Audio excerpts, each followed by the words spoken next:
There are two messianic prophecies that I would like to talk to you about today. They're both found in Isaiah chapter 9 and chapter 11, and they both speak to the same thing, the birth of the Messiah. Let's read Isaiah chapter 9, verse 1. Nevertheless, there will be no more gloom for those who are in distress. In the past, he humbled the land of Zebulun and the land of Naphtali, but in the future, he will honor Galilee of the nations by the way of the sea, beyond the Jordan. And then, verse 6, for to us a child is born, to us a son is given, and the government will be on his shoulder, and he will be called Wonderful Counselor, Mighty God, Everlasting Father, Prince of Peace. Isaiah chapter 11. A shoot will come up from the stump of Jesse. From his roots, a branch will bear fruit. The Spirit of the Lord will rest on him, the Spirit of wisdom and of understanding, the Spirit of counsel and of might, the Spirit of knowledge and fear of the Lord, and he will delight in the fear of the Lord. Let's start with Isaiah 9. Isaiah here gives very specific geographical references on the region from where the Messiah is going to come from. He says that the boy is going to be born and he's going to be called Mighty King, and he's going to give glory and honor to this region, the region of Galilee of the nations. This region in the past, Isaiah says, had been humbled. The land of Zebulun and the land of Naphtali had been humbled in the past, but now, thanks to this, to the Messiah, they're gonna be honored and glorified. Now, what are these land of Zebulun and land of Naphtali? Those are known as to be the upper and lower part of Galilee, the upper Galilee and the lower Galilee. So Isaiah is just simply saying that if in the past this region had been always considered to be of a lower rank with respect to Judea, why? Because that was the land where the non-Jews were living, when the Gentiles were living, and in fact Isaiah called Galilee Galilee of the nations. These nations in Hebrew is called Goyim, and Goyim means Gentiles. Okay, when we hear this expression of the nations, it means the non-Jewish nation, all the other people. Okay, so Galilee of the nation was that area, and you can see here on the right hand side, this area here up here where non-Jewish nations used to live. Okay, now this region, says Isaiah, is going to be honored by this new Messiah. Okay, and this region is going to be close by the way of the sea. The sea is the Sea of Galilee that you find here, right beyond the Jordan. The Sea of Galilee is exactly where the Jordan River starts flowing down from north to south until it enters the Dead Sea down here. So, very specific geographical references in Isaiah 9. Let's move on to Isaiah 11. Isaiah 11 gives us three important pieces of information about the Messiah. The first one is here when he says that a shoot will come up from the stump of Jesse. Who is Jesse? Jesse is King David's dad. All right. So this is a poetic expression to say that the Messiah is going to be a direct descendant from King David. All right. Jews that are still today waiting for the appearance of the Messiah have very clear in their mind that whoever the Messiah is and whenever he's going to appear is going to be recognizable from the fact that he's going to be a direct descendant of King David. This is a very important messianic prophecy from Isaiah. This is one of the characteristics from which Jews will know that the Messiah is really the Messiah, one of the many that is going to be a direct descendant of King David.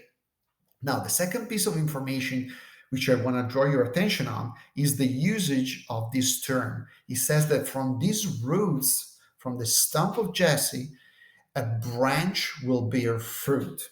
Okay. The Hebrew term for branch is netzer. All right. Written like this, netzer. Okay. Let's keep this in mind, netzer. Okay. This tsare has a Z sound or TS sound. So it's like that, netzer. Okay. Netzer. Let's keep that in mind. We're going to find out later that it has a deep meaning.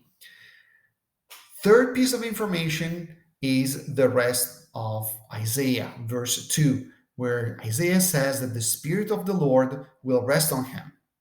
What is the Spirit of the Lord? We saw it in the previous video.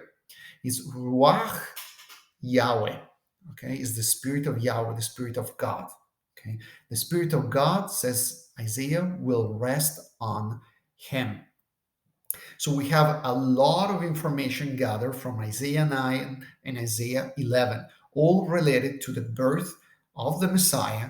This boy that is going to be born is going to glorify a region, Galilee of the nations, that has always been considered of lower level. Okay, always humble, because there is where the non-Jews, the Gentiles, were living. And actually, Isaiah says the Messiah is going to come from that region and is going to give honor to that region. That's a pretty incredible prophecy if you think about it. The Messiah of the Jews is not going to come from Jerusalem, is not going to come from Judea where the Jews were living. Is going to come from a place where the Gentiles were living. This is the amazing prophecy from Isaiah. The other piece of information is that he's going to come directly from David, from King David, at the right descendant of David. He's going to be a branch. He's going to be a netzer, okay? And the Spirit of the Lord, Ruach Yahweh, the Spirit of Yahweh, is going to be resting upon him. Let's keep all these ideas and concepts in mind, because you're going to see that they're going to be extremely relevant to understand the verse of Mark that we're going to tackle today. Let's read Mark 1:9. Kai geneto en kenais tes emerais elsen Jesus apon Nazareth tes Galileas. Kai e baptiste eiston Jordanen hupo Ioanno. All right, pretty long, so let's go slowly and let's try to break it down. So first of all, these two lines are broken down in two different sentences connected by the conjunction kai, which we know already means and. So there is the first sentence and the second sentence. The first sentence, the verb of the first sentence is this elsen. We're going to see it later. The verb of the second sentence is this ebaptiste. These are the two verbs that hold the two sentences. Now, the subject of the first and on the second sentence is Jesus. All right. And then there's some temporal and geographical indication that Mark is giving us. First, he says, enekenes tais hemerais. This is a temporal indication of when. And then there is a where. Apo Nazareth tes Galileas. So some time and space. All right. And then in the second sentence, there's another geographical indication, eiston Jordan, another place, another space. And then hupo Ioanno, which is a particular reference to Johannes, John the Baptist. Let's start from this expression, kai egeneto en ekeneis tais hemerais. All right, so kai, we already seen it so many times, is a conjunction and means and. So the sentence starts with and. Now, we already commented on the fact that enekenais tais hemerais gives us some temporal indication. Now, this is the first time that this happens, but this preposition en that we saw many times before, always associated with the idea of a place, this time is used to indicate a time. All right. This is pretty standard also in English. The preposition in sometimes can give some indication on the place where you are, sometimes of the time, right? If we say, I am in the kitchen, it's a place, or I say in the morning, gives some temporal indication. Exactly the same in Greek. And in both cases, this preposition and is followed by the dative case. You can see here alpha, iota, sigma, alpha, iota, sigma, alpha, iota, sigma. This ending, alpha, iota, sigma, ice, is typical of the dative case in the feminine plural. Feminine plural. Okay? Now, what's the meaning of this expression? Well, the word here is hemerais, okay, which comes from the word hemera, okay, hemera. Hemera means day in Greek, okay, means day. If you travel to Greece, even today, this word is pretty famous because probably it's one of the first thing that you learn when you travel to Greece. If you know a little bit of modern Greek, the way you say good morning or good day is kalimera. Okay, that comes from this ancient Greek word hemera. All right, which means day or sometimes just part of the day. It could just mean morning. Okay, or a general period of time. Okay, so in this particular case, it means days. Okay, now ties, we know what that is. We saw it many times. This is the definite article. Okay, the cleanse in the dative feminine plural case. All right, so it just means the. So the days. Okay, but we have something more here. We have this ekenes. What is this ekenes? This is a demonstrative adjective. Demonstrative adjective. So in the singular means that, in the plural means those. So literally, it says in those the days. All right. So in Greek, there is this repetition of the definite article. In English, we don't say that. So this just means in those days. In those days. Now, what is this part here that we have not talked about yet? Egenito. Well, this is a verb. This is a verb. Well, but didn't we say that there are two verbs in these two sentences, elsen and ebaptise? Well, it turns out that this egenito is another verb and specifically comes from the verb ginomai. This verb is very, very important. Appears so many times in the New Testament. Why? Because it's the verb to be or to become more correctly. Okay.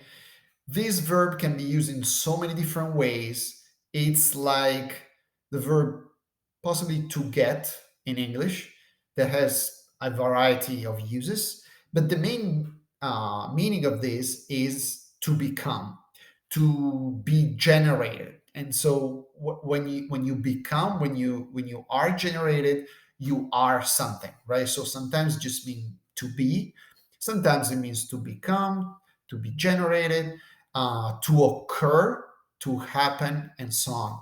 We already found this verb, if you remember, exactly in the same form. This is in aorist tense, okay? In the aorist tense, third person singular, okay? Now, remember when Mark says that in the wilderness appeared John the Baptist, baptizing, okay? Baptizing and preaching a baptism of repentance. He uses the same expression, egenito Ioannes, and John appeared. Here's the same. Why? Because here's where the mightier person that was prophesied by John is also appearing. Jesus, this is Mark 1:9 is the verse where Jesus appears for the first time in the Gospel of Mark. And as Mark had introduced John with this egenito, okay, egenito appeared in the wilderness. John, well, now guess what? The appearance of Jesus is introduced again by this egenito. One thing we need to keep in mind is that this ageneto, of course, reminds of that ageneto with which Mark is introducing the appearance of John, but it's used here probably in a different, with a different meaning. In this particular meaning, this whole expression um, means simply, and it occurred. It occurred. It came to pass. Okay? So, and it came to pass in those days. Now, this expression, Kai genito and ekenes tais hemeres, is actually a very standard expression. You will find it so many times in the New Testament, especially Luke. Most of the sentences start with this particular expression, which is standard. And it came to pass in those days that. It's just a way of transitioning from talking of something to something else, just to introduce a new sentence. Why is this important? Why I'm putting a stress on this is that this type of expression, and it came to pass and it occurred that in those days, is a very typical expression used in the Old Testament, in the Hebrew Bible. In Hebrew, we have a particular expression that, again, it gets repeated over and over again in the Old Testament, of which this Greek expression is just a literal translation. This is very interesting. Let's look into that. And here it is. Wa yehi bayamim hachem. All right, let's try to break it down. This wav here, we saw it a few times, is the conjunction in Hebrew, is the kai in Greek, and. Okay, then we have this yehi. Well, that comes from the verb haya, and in Greek, in Hebrew, haya means to be, to become, to occur. Is exactly the correspondence of the Greek ginomai. Okay, so in Hebrew, wah yehi is the Greek kai egeneto. That's the literal translation, and it occurred, and it occurred. And then what is this part here?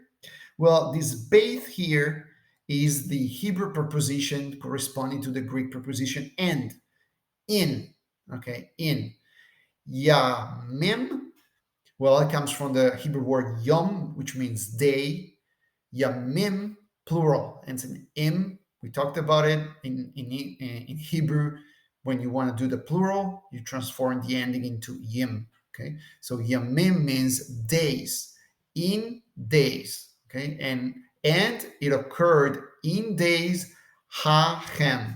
This is again is the demonstrative pronoun also in Hebrew. It means those. So and it occurred in days those, in those days. Guess what? This expression, exactly this Hebrew expression, appears, for example, in Exodus chapter 2, verse 11, in the book of Judges, chapter 19, verse 1, and in the first book of Samuel, chapter 21, verse 1. And you want to know how the Greek translation of the Septuagint renders this same expression? Well, look at this, Exodus 2. Egenito de, this is a particle that we already saw before, egenito de, and tais hemerais ekenais. Here it also adds tais polais, and it happened in those many days. But you see exactly the same words that we saw in Mark. Or Judges 19:1, kai egenito and tais hemerais ekenais. Exactly the same thing. For Samuel, kai egenetze, this is just a different type of conjugation of the same verb ginomai, and tais hemeres ekenes. All right, and then you have many other examples like this. Why am I stressing this? It's because from these type of expressions that are not typical in Greek, you understand that there is a clear Hebrew substratum here. Okay, Mark, we know, is not a Greek. Mark is a Jew. He's a Jew. Probably he was the translator of the interpreter of Peter. He knew Greek. He probably knew Latin, but his first language was Hebrew. So he knew Hebrew, he knew Aramaic. All right. So he had in his mind probably this very expression used many, many times in the Old Testament. And to move on from one concept to the next, he uses this very typical expression of saying, and it occurred that in those days, blah, blah, blah. And what's the literal translation of this Hebrew expression? Well, kai egeneto en tais hemeres ekenes. And it happened that in those days. Very interesting indeed. Let's move on. And what occurred in those days? Well, it occurred that Jesus, elsen, this is the verb.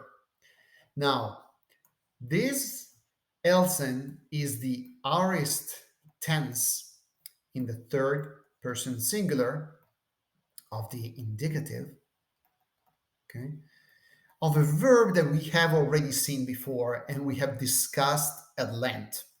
The verb is the verb erchomai. Erchomai. Remember, erchetai, says John the Baptist, when he is announcing the coming of Jesus.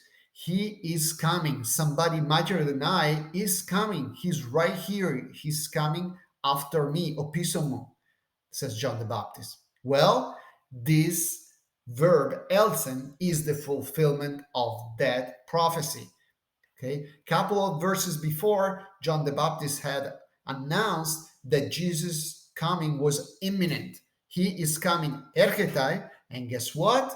Elsen. Finally, Jesus came. All right. So erchomai, if you remember, means to go or to come. Okay. In the aorist, it gives the idea of a done action. Okay. So finally, this action was performed. He finally came. Jesus finally arrived. Okay. So, and it happened that in those days, Jesus came, Jesus arrived. And where is Jesus coming from? Well, Mark is telling us, Apo Nazareth. Well, Apo, we already saw it, is a preposition that means from. Okay. A motion from, away from something. And Nazareth is the Greek transliteration of the Hebrew town of Nazareth. Okay. Now let's stop here for a second. In Hebrew, Nazareth, it's written like this: Nun, Tsare, Rosh, Tav. Okay. These letters are the Nun, the Tsare that we saw, it's like a TS type of sound, an R, and a T, not thread. Okay, this is how the town of Nazareth is spelled in Hebrew. Do you remember Isaiah 11? He was saying that from the stump of Jesse, a branch, a shoot would come up. Remember what was the name of that branch in Hebrew? This, Netzer. I told you to keep that in mind.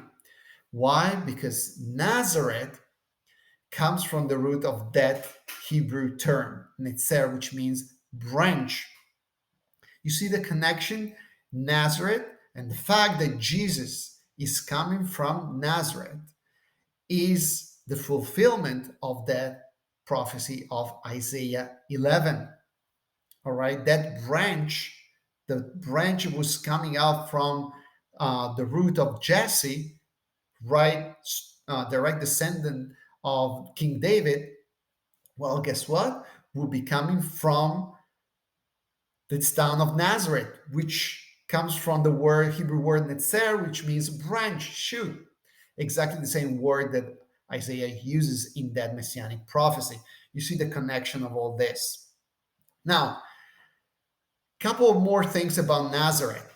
Well, if you remember in the Gospel of John, when the disciples announced to Bartholomew that they found the Messiah, and they say, he's coming from Nazareth, he's Jesus from Nazareth.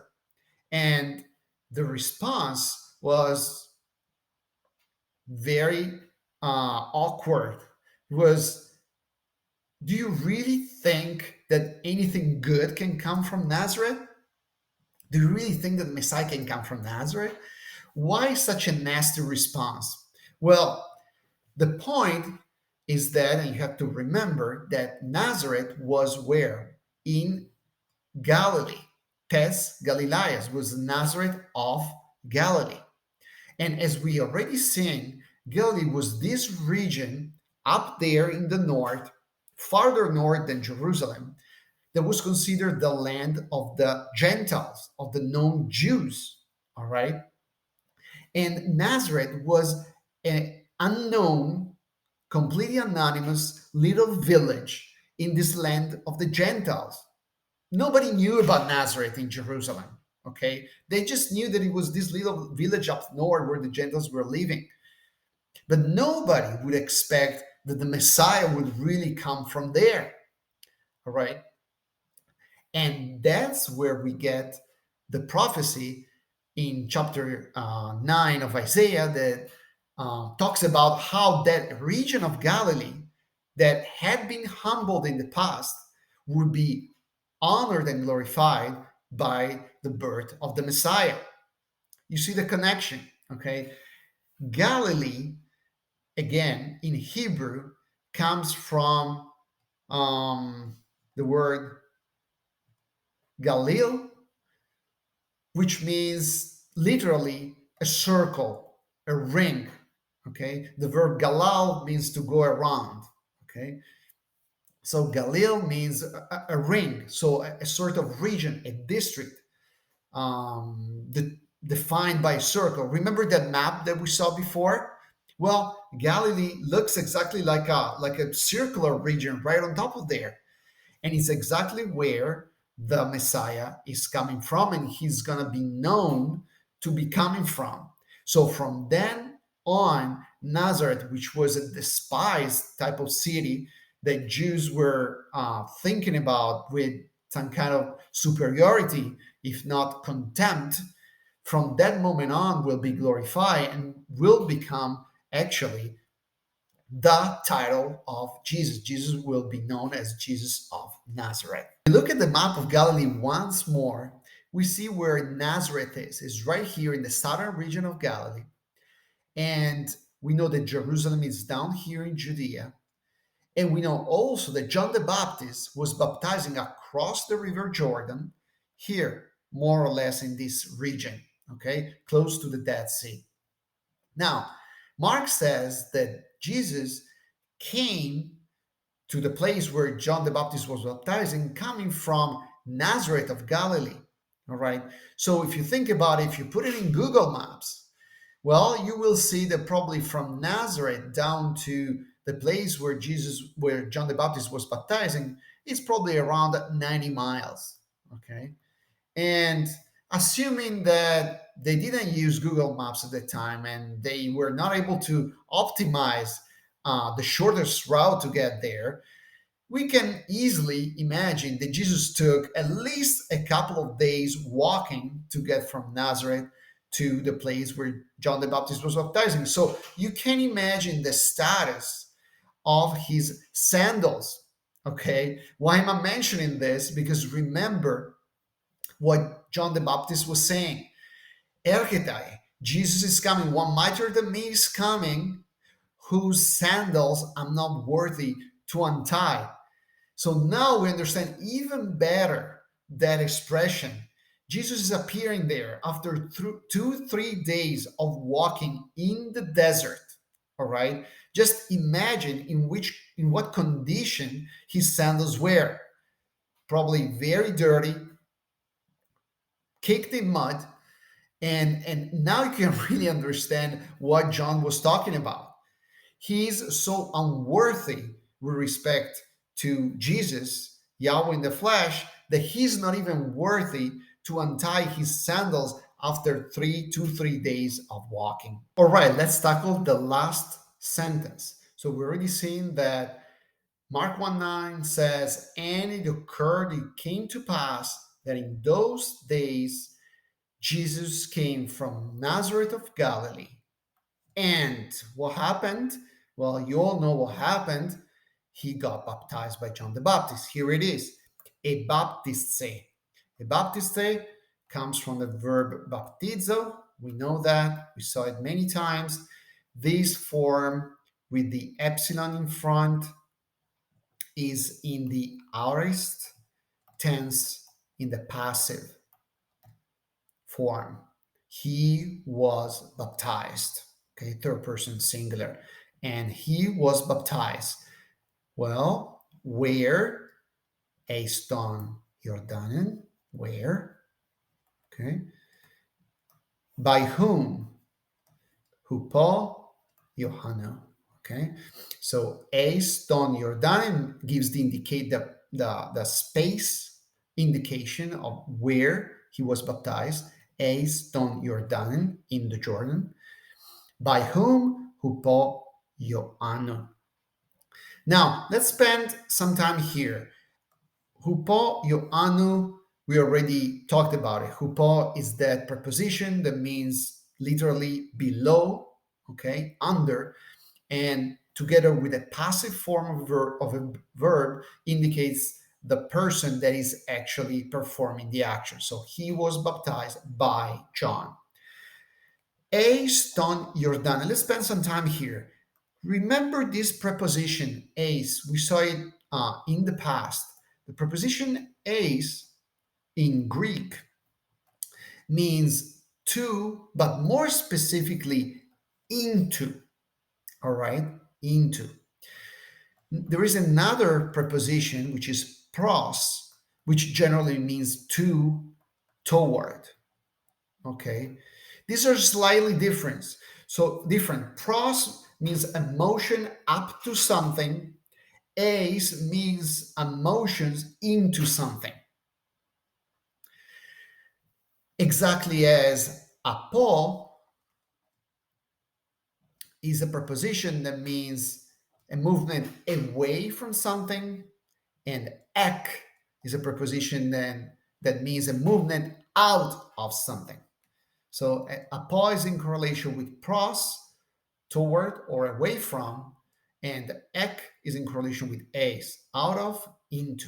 Now, why I'm putting the stress on this? Because Mark is not saying that he got baptized in the Jordan. If you think about it, being baptized doesn't involve a movement, right? You are baptized and you're staying there where you are.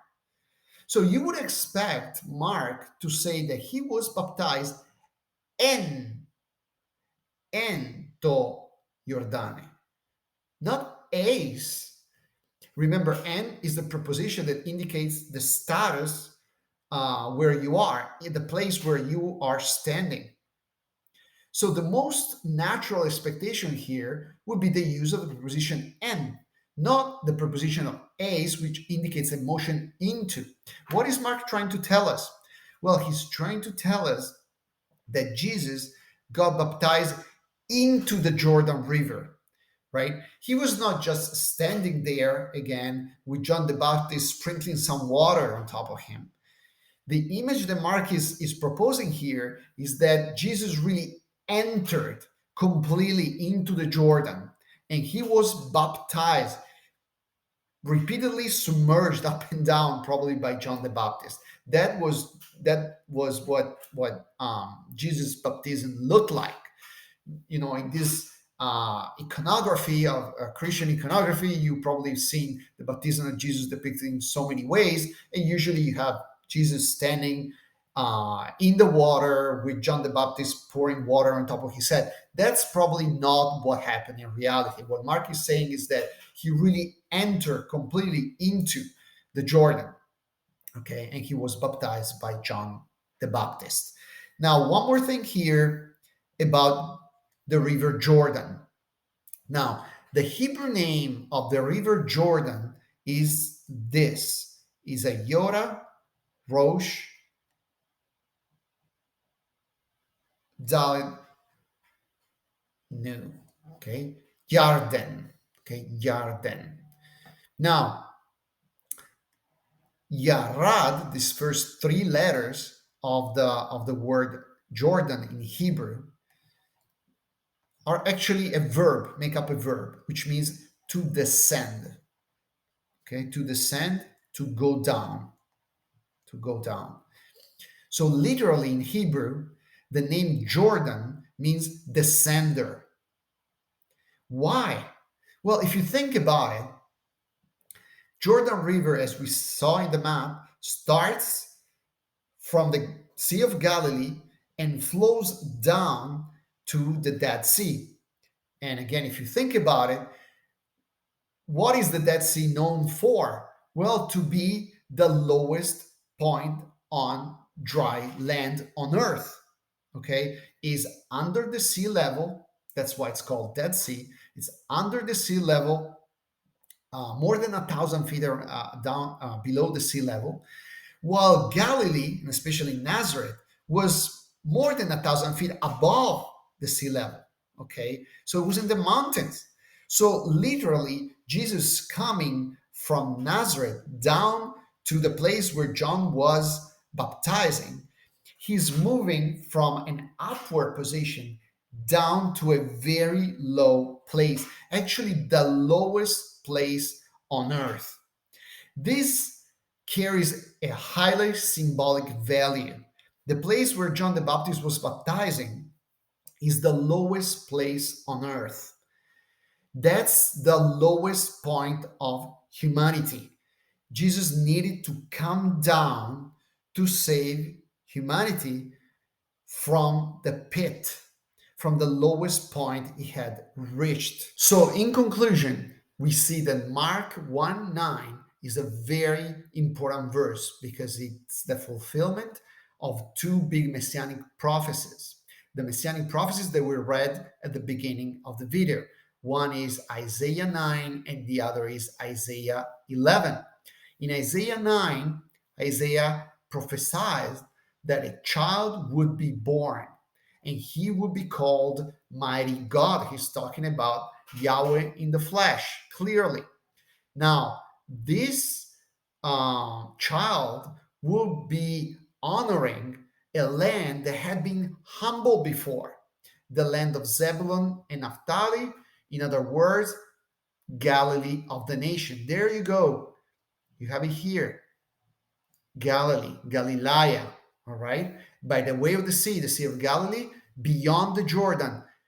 Remember the importance of baptizing beyond the Jordan, not just in the Jordan, but beyond the Jordan, across the Jordan. We already talked about that so many times. Here it is. He got baptized in the Jordan. Now, Isaiah 11 says even more. Well, there's going to be a shoot coming from the stump of Jesse, Jesse being the father of David. So he will be coming, the Messiah will be coming directly from the house of David. And from his root, a branch. And remember how branch is said in Hebrew is netzer.